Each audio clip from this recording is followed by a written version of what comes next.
حضرت واصلہ بن الاسقا رضی اللہ تعالیٰ عنہ روایت کرتے ہیں کہ حضور نبی اکرم صلی اللہ علیہ وآلہ وسلم نے فرمایا، بے شک اللہ تعالیٰ نے حضرت ابراہیم خلیل اللہ علیہ السلام کی اولاد سے حضرت اسماعیل علیہ السلام کو چنا، اور اسماعیل علیہ السلام کی اولاد سے بنو کنانہ کو چنا، اور بنو کنانہ سے قریش کو چنا، اور قریش سے بنو ہاشم کو چنا، اور بنو ہاشم سے مجھے منتخب فرمایا۔ خوش نصیب بنو ہاشم کے انتخاب اور برگزیدگی کا ذکر ایک اور حدیث میں بھی ہے، جو حضرت عائشہ صدیقہ رضی اللہ تعالی عنہا سے مروی ہے۔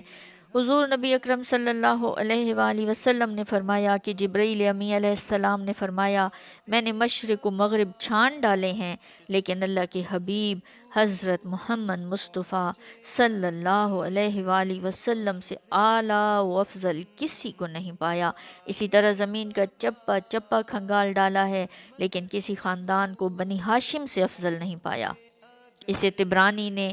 اوسط اور بیہقی نے دلائل میں بھی روایت فرمایا ہے۔ اسی طرح حضرت عبداللہ بن عمر رضی اللہ تعالیٰ عنہ سے مروی ہے کہ حضور نبی اکرم صلی اللہ علیہ وآلہ وسلم نے فرمایا، بے شک اللہ نے مخلوق کو پیدا فرمایا تو بنی آدم کو ساری مخلوق سے افضل منتخب کیا، اور اسی طرح چنتے چنتے مجھے بنی ہاشم میں سب سے افضل منتخب کیا، پس میں سب سے برگزیدہ لوگوں میں سے سب سے برگزیدہ لوگوں کی طرف، پھر سب سے برگزیدہ لوگوں میں سے سب سے برگزیدہ لوگوں کی طرف نسل در نسل منتقل ہوتا آیا ہوں۔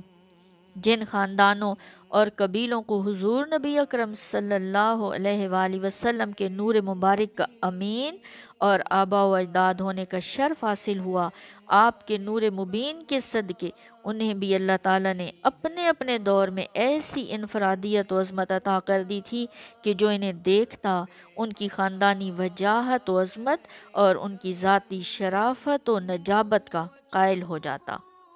حضرت ابو طالب کے بارے میں ہے کہ انہوں نے ایک مرتبہ اپنے قصیدے میں حضور نبی اکرم صلی اللہ علیہ وآلہ وسلم، بنی ہاشم، قریش اور عبد مناف کی نسبی برتری اور ان کے شرف و کمال کو برملا بیان کیا، اور تمام قبائل کو بتایا کہ ان کے مقابلے کا کوئی نہیں، یہ برتر، فائق اور باکمال نسب کے مالک ہیں۔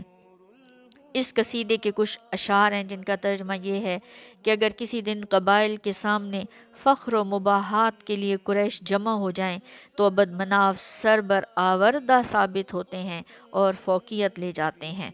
اور اگر بنو عبد مناف کے تمام بزرگ اور معزز لوگ بنو ہاشم کے سامنے آ جائیں تو سب اسلاف و اشراف یہیں براجمان نظر آتے ہیں، اور اگر بنو ہاشم اپنے کمالات پر فخر کریں تو بالآخر نتیجہ یہ نکلتا ہے کہ محمد مصطفیٰ صلی اللہ علیہ وآلہ وسلم سب سے افضل قوم کا عطر اور سب سے بزرگ تر ہیں۔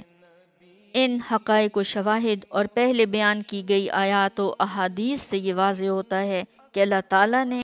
حضرت آدم علیہ السلام سے لے کر حضور نبی اکرم صلی اللہ علیہ وآلہ وسلم کے والد گرامی حضرت عبداللہ تک جن سعادت مند اور خوش بخت خواتین و حضرات کو اپنے محبوب کریم نبی آخر الزماں حضور نبی اکرم صلی اللہ علیہ وآلہ وسلم کے نور مبارک کا امین بنایا، وہ سب اعلیٰ و پاکیزہ اخلاق اور مضبوط کردار کے مالک تھے۔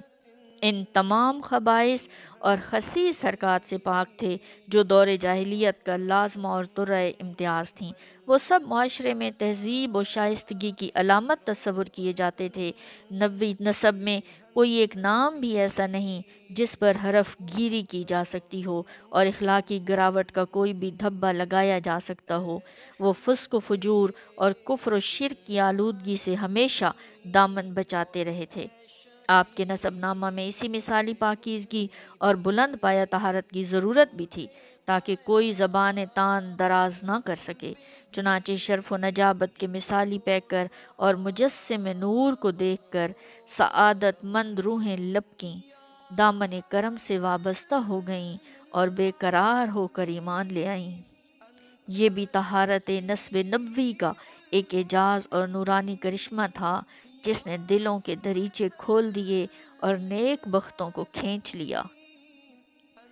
اب یہاں پر نسب پاک کی طہارت کی ضرورت و اہمیت واضح کرنے کے بعد اب آگے قبائل و افراد، شخصیات اور ان کے کمالات و خصائص کا جائزہ لیا جائے گا اور بتایا جائے گا کہ جو نور نبوت کے امین ہونے کے حوالے سے قدرت نے ان کو عطا فرمائے اور اہل زمانہ پر ان کو فوقیت بخشی، جس کے باعث وہ اہل زمین کی آنکھ کا تارہ بن گئے اور آسمان والوں کی نظر میں بھی معزز قرار پائے اور قابل تکریم ٹھہرے۔